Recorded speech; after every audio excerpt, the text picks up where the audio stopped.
John, it was a fantastic Royal meeting for you last year, no less than 5 winners, and it's shaping up to be quite an exciting one again for you this year.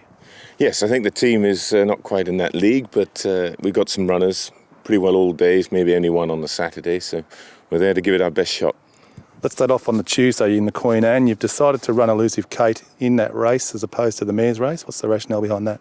Well, I think Mr. Yoshida felt that she was co-champion 2-year-old filly and a Group 1 winner, obviously at 2, Group 1 winner at 3, and that I think he prefers to run in a Group 1 with her rather than staying in the filly division in a Group 2 the next day.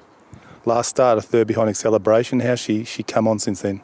Well, she's obviously not run since Ascot last year. The ground was soft that day. I think she was probably just coming to the end of her season. She'd been pretty busy. She's training nicely up the race. She runs well fresh. I think the race will put her absolutely spot on. I think I've got her at about 94%, if you want to be technical about it. I think she just probably need that little bit of racing edge to bring her back to her very best, but she's in good order to run. You've also got Gregory in that race and William Buick in the saddle? Yes, well, it depends. I think William will be on Elusive Kate and we'll see who rides Gregory. Gregory would appreciate if these clouds over our head produce some rain. He's a superior horse with given the ground, but he may well run there. He won nicely the Diamond the other day at Epsom. Everyone's talking about Animal Kingdom. How do you see the race? Do you think it's a foregone conclusion, or you with a shout? I think if the Animal Kingdom that I saw run in the Breeders' Cup Mile turns up, I think it is, and he handles the straight mile of Ascot. I think he's clearly the class horse of the race. But he's been asked to move yet to another continent and race under different conditions, and I'd have to say that's our only hope. Okay, on Tuesday as well, the King's Stand, you've got Swiss Spirit coming off the close-up second behind Kingsgate Native, a good run. Yeah, he got, unfortunately, the horse next to him stumbled leaving the gate, cannoned into him, and he got knocked back 5 lengths. He's flying at the finish, he's in good form. Look, he's a horse who the 5 furlongs there on top of fast ground he'll like, but I got so much respect for the favourite Shay Shay. Looking ahead then to the Prince of Wales, you've got the Fuse, she's super consistent, doesn't seem to know how to run a bad race. No, she's a nice filly. She was high-weight 3-year-old filly last year here in Europe.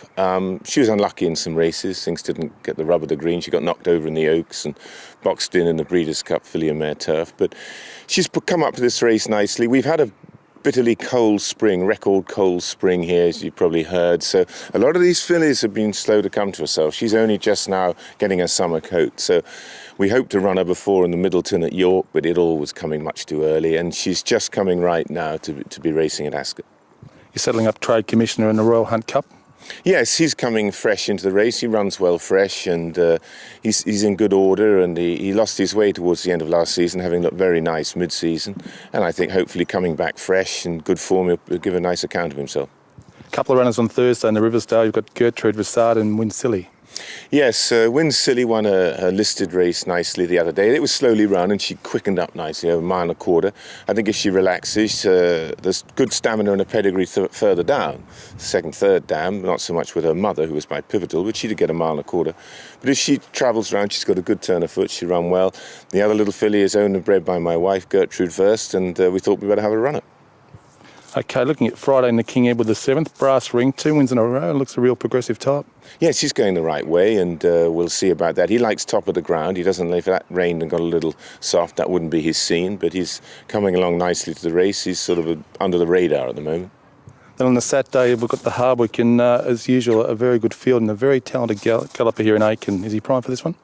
He is. He's ready to go, but he's rather different to the horse I just talked about. He wants plenty of rain and soft ground. So I think so often in these races, there's such high quality, you don't want to be going if the conditions have gone against you.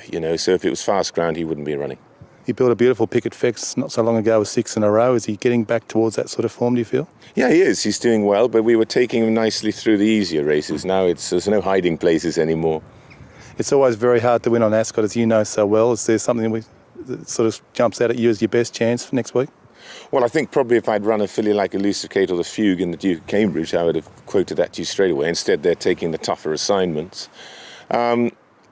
I don't know, there's a horse, one in the Wolverton might be. We won that last year with that horse Gatewood, who came down to run in the Geelong Cup and things. I probably at the moment, I quite like Win Silly in the Ribblesdale. If she just switches off and settles, she's got a good acceleration.